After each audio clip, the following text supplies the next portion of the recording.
Myocardial infarction, heart attack. It's an cardiovascular disease. Look at this picture shows that ECG findings, X-ray findings,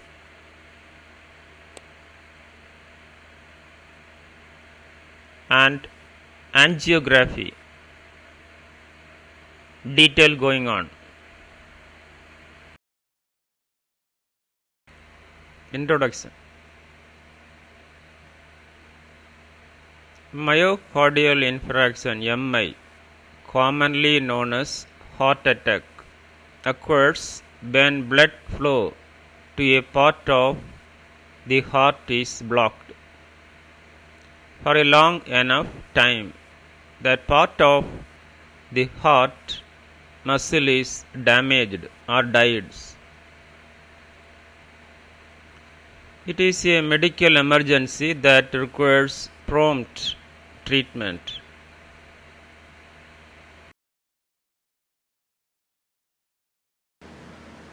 Definition: myocardial infarction refers to the reversible necrosis of heart muscle secondary to prolonged ischemia. Ischemia is typically caused by an occlusion of one or more of coronary arteries, usually due to atherosclerosis or a blood clot. Types: 1. ST segment elevation, myocardial infarction, STEMI, characterized by a significant elevation in the ST segment on an ECG, indicates a full thickness damage to the heart muscle.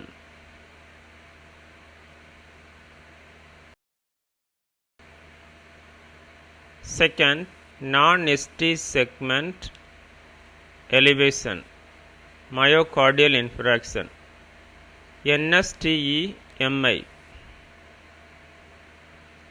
does not show ST segment elevation on ECG, indicates partial thickness damage to the heart muscle.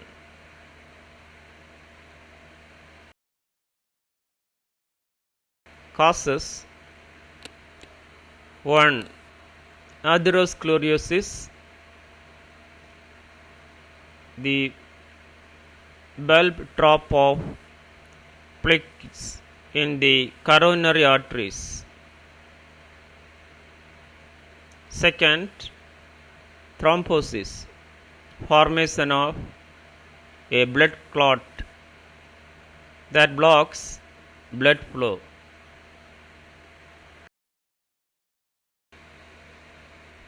3. Coronary artery spasm, sudden tightening of muscles within the arteries of the heart. 4. Other causes: vasculitis, cocaine use, aortic dissection, and embolism. Risk factors: 1. Non-modifiable: age, gender, family history, genetic predisposition. 2.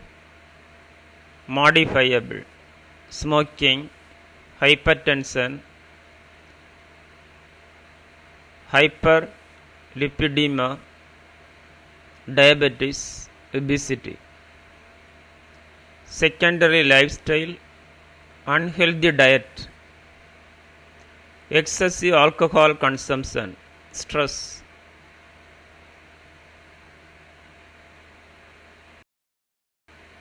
Complications, immediate complications: arrhythmias, heart failure, cardiac shock, cardiac arrest. Second, long-term heart failure, recurrent MI, pericarditis, ventricular aneurysm, and thromboembolism.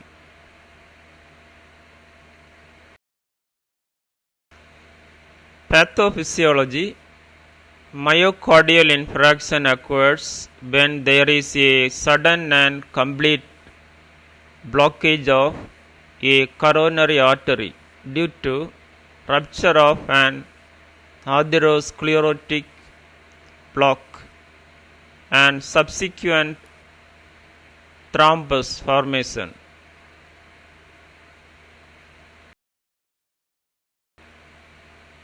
This blocks prevents oxygen-rich blood from reaching the heart muscle, myocardium. Lack of oxygen causes the affected heart tissue to die, necrosis.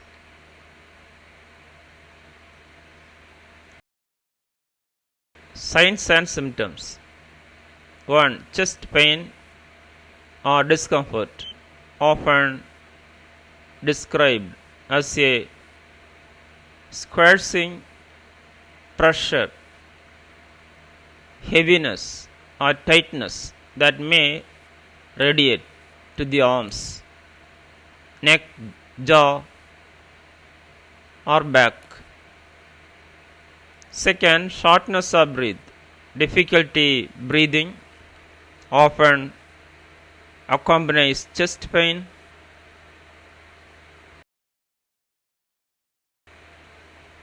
Three other symptoms: nausea, vomiting, dizziness, sweating, palpitation, fatigue. Diagnosis: 1. Electrocardiogram to detect changes indicative of MI. 2. Blood test, elevated levels of cardiac biomarkers such as troponin, CKMB. 3. Imaging, echocardiogram, coronary angiography, and chest X-ray.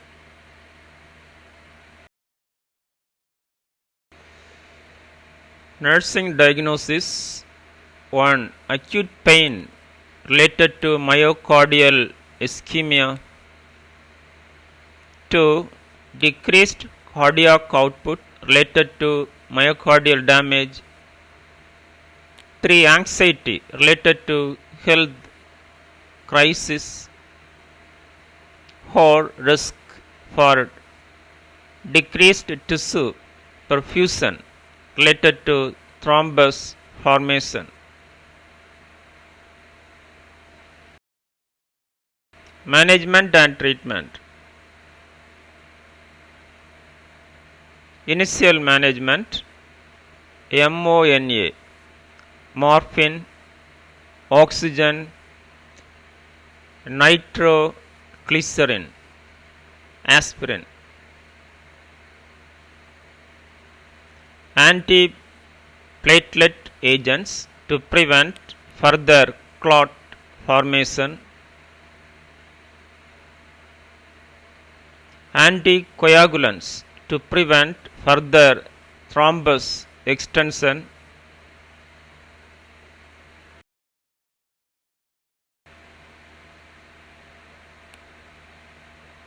Reperfusion therapy, percutaneous coronary intervention PCI, primary treatment for STEMI. Thrombolytic therapy for situations where PCI is not available. Medications: beta blockers to reduce myocardial oxygen demand. ACE inhibitors to prevent heart remodeling. Statins to lower cholesterol levels.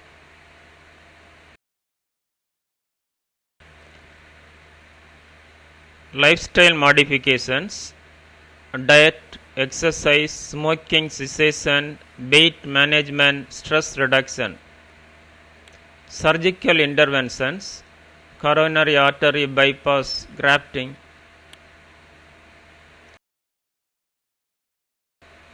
Psychosocial medicine, 1. Emotional support, counseling and support groups. 2. Stress management, techniques such as relaxation, exercises, meditation. 3. Education on lifestyle changes, medication, adherence, and recognizing symptoms. Prevention, 1. Primary prevention, controlling risk factors through lifestyle changes and medications.